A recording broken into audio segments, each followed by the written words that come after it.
Sharing is caring. दोनों भाई नाश्ते की टेबल पर बैठे थे। प्रियंका, मेरा नाश्ता कहाँ है? भाभी, मुझे भी ऑफिस के लिए लेट हो रहा है। इस पर प्रियंका किचन में से दोनों के नाश्ते की प्लेट्स लेकर बाहर आती है। लो भाई, आप दोनों का नाश्ता। किसी को भी 1 मिनट का सब्र नहीं है। ये प्रियंका का ससुराल है, जहां कोई औरत ना होने की वजह से शादी वाले दिन से ही घर के साथ दोनों भाइयों की जिम्मेदारियां प्रियंका संभाल लेती है। दोनों भाई शांति से नाश्ता कर रहे होते हैं कि अंकुश अपने भाई की प्लेट से पराठे का एक टुकड़ा उठा लेता है। आपको पता है ना, मैं खाना शेयर नहीं करता, फिर भी मेरी प्लेट में से खाना जरूरी है क्या? अरे हद हो गई है, मुझे नहीं खाना अब। अंकुर गुस्से में नाश्ता छोड़कर टेबल से उठ खड़ा होता है। अरे ये कैसा बिहेवियर है अंकुर? एक टुकड़ा ही तो है। एक हो या आधा, मुझे भूख लगी है तो ये सिर्फ मेरा ही है। उसे भी किसी के साथ शेयर करने बैठा तो भूखा नहीं रह जाऊंगा। अरे बाबा ठीक है, अब इस पर भी लड़ाई। दूसरा बना देती हूँ, पर प्लीज ऐसे खाना बीच में छोड़कर मत जाओ। इससे अन्न का अपमान होता है। ओ प्लीज भाभी, ऐसी कोई चीज होती ही नहीं है। आपके पास पैसे हैं, खरीदो और खाओ। अगर नहीं खाया जाए तो फेंक दो। अरे दुनिया में सब यही करते हैं। अंकुर बैग उठाकर ऑफिस के लिए चला जाता है, जिसके पीछे उसका बड़ा भाई मायूस सा घर में खड़ा रह जाता है। जिसने बचपन से सोने की चम्मच में खाया हो, उसे दुनिया के बारे में क्या पता होगा। वैसे गलती तो हमारी ही है। अगर कभी बचपन में ही सही गलत का फर्क सिखाया होता तो आज ये हाल नहीं होते। आप फिक्र क्यों करते हैं जी? भगवान है, वो जो भी करता है सबकी भलाई के लिए ही करता है। और जब वो चाहेंगे तो अपनी तरह से अंकुर भैया को भी सब कुछ सिखा देंगे। पत्नी की बात पर विश्वास कर अंकुश भी ऑफिस चला जाता है। सुबह से दोपहर होती है और अंकुर लंच करने ऑफिस के पास वाले रेस्टोरेंट में पहुंचता है, जहां वो एक साथ बहुत सारा खाना ऑर्डर कर देता है। सर, क्या कोई आपको ज्वाइन करने वाला है? नहीं तो क्यों? अब कुछ नहीं सर, ऐसे ही। वेटर चला जाता है और कुछ देर में अंकुर का ऑर्डर लेकर वापस आता है, जिस पर अंकुर सब डिशेस में से थोड़ा थोड़ा खाकर बाकी ऐसे ही छोड़कर बिल देकर चला जाता है।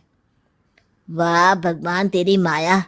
कहीं कोई एक एक टुकड़े के लिए तरसता रहता है और ये 5 लोगों का खाना ऑर्डर करके एक का भी पूरा नहीं खाते।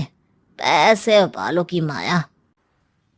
वेटर टेबल साफ कर बचा हुआ सारा खाना लेकर रेस्टोरेंट के पीछे घूम रहे बच्चों के पास पहुंच जाता है, जिसे देख बच्चों के चेहरे खिल उठते हैं। वाह, आज इतना सारा खाना आया। थैंक यू भैया, भगवान आपको खाने की फैक्ट्री बना दे।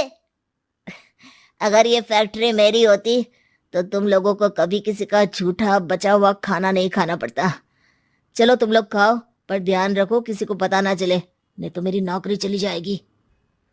इसी के साथ दिन बीतता है और रात को दोनों भाई एक साथ घर पहुंचते हैं। कुछ देर में सब डिनर करने बैठते हैं, जहां अंकुश अंकुर को समझाने की कोशिश करता है। अंकुर, अगर हमें लाइफ में सब कुछ मिला है, इसका ये मतलब नहीं कि तुम उसका गलत फायदा उठाओ, बल्कि तुम्हें उसकी मदद से दूसरों को भी मदद करनी चाहिए। भैया, जिनके पास नहीं है उनकी वजह मैं तो नहीं ना। और ऐसे बहुत लोग हैं जिनके पास सब कुछ है। इसलिए अगर मैं एक इंसान कुछ नहीं करूंगा तो कोई फर्क नहीं पड़ने वाला। तुम्हारे भैया बस एक चीज समझाना चाहते हैं कि जिस चीज की हमारे पास कमी नहीं है, उसे बर्बाद करने से अच्छा है कि लोगों के साथ शेयर करें। इससे हम सिर्फ सामान नहीं, खुशियां भी बांटते हैं, और इसमें तुम्हारा ज्यादा कुछ तो जाएगा नहीं। भैया भाभी की बात सुन अंकुर कुछ बोले बिना उठकर चला जाता है। इसी तरह दिन बीतते रहते हैं, जिसमें अंकुश और प्रियंका कोशिश तो बहुत करते हैं, पर अंकुर पर किसी भी चीज का कोई असर नहीं पड़ता। एक दोपहर अंकुर सैंडविच खाते हुए सड़क के किनारे चल रहा होता है। तभी उसकी नजर आइसक्रीम वाले पर पड़ती है और वो सैंडविच सड़क किनारे फेंक आइसक्रीम खरीदने पहुंच जाता है। अब इसे कहते हैं जिंदगी का सुख। जैसे ही अंकुर आइसक्रीम लेकर पीछे मुड़ता है तो एक आदमी को सड़क से वही सैंडविच उठाते हुए देखता है। वो आदमी बहुत कमजोर, गरीब, जैसे बहुत दिनों से खाना ना खाया हो वैसा लग रहा था। अंकुर उसके पास जाकर खड़ा हो जाता है। उसे देखकर आदमी सैंडविच अंकुर की तरफ कर देता है। आपको भी खाना है क्या? क्या हम इसे आधा आधा कर ले? मुझे बहुत भूख लगी है। वो मेरा ही झूठा सैंडविच है, तुम दूसरा खरीद कर क्यों नहीं खा लेते? इसे क्यों खा रहे हो?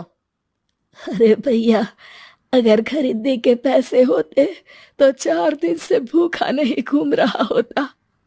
हैं? क्या तुमने 4 दिन से कुछ नहीं खाया, फिर भी इस आधे सैंडविच को मेरे साथ बांटने के लिए तैयार हो गए? क्यों? अरे भैया, पैसा नहीं है तो क्या हुआ, इंसानियत आज भी उतनी महंगी नहीं हुई, और ना ही उस पर अमीर गरीब का टैग लगा है जो हम उसे रख ना सके। पर अफसोस, आजकल लोगों के अंदर पोषण, खून या विटामिन से ज्यादा इंसानियत की कमी होने लगी है। आदमी की बातों से अंकुर को समझ में आ जाता है कि वो आज तक कितना गलत काम करता आ रहा था। इसके बाद से वो अपनी किसी के साथ शेयर नहीं करने और खाने को बर्बाद करने वाली आदत को छोड़ देता है।